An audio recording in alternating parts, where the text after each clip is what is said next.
अस्सलाम वालेकुम। SM news के साथ मैं हूं सैयद मुकद्दर रज़ा। एसएम न्यूज़ स्टूडियो में खुशामदीद। खबरों के सिलसिले को मज़ीद आगे बढ़ाते हुए खबर शामिल करते हैं कराची से। कराची में स्टील टाउन के इलाके में नेशनल हाईवे पर दिन दहाड़े 2 डाकुओं ने पेट्रोल पंप लूट लिया और दूसरी जानिब लांडी में घर के बाहर डकैती की वारदात के दौरान पड़ोस के घर से बाहर निकलता फर्स्ट ईयर का नौजवान डकैतों की गोली लगने से जाँ बहक हो गया। इसी हवाले से मज़ीद बात कर लेते हैं अपने नुमाइंदे जुल्फ़कार अली से। जी जुल्फ़कार, बताइएगा क्या तफसीलात हैं आपके पास? जी बिल्कुल, यह स्टील टाउन का इलाका है जहां पर मेन नेशनल हाईवे पर दिन दहाड़े मोटरसाइकिल सवार 2 मसल्ला डाकू पेट्रोल पंप पर कैशियर और दीगर अफराद से रकम लूटकर फरार हो गए।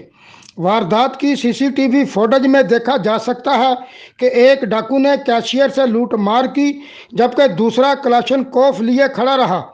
दूसरी जानब लांडी में घर के बाहर डकैती की वारदात के दौरान डकैतों की गोली लगने से उस्मान नामी नौजवान जाँ बहक हो गया। इलाका मकीनों का कहना है कि उस्मान अपने घर के बाहर खड़ा था कि गोली की आवाज़ आई। बाहर जाकर देखा तो उस्मान को गोली लगी थी।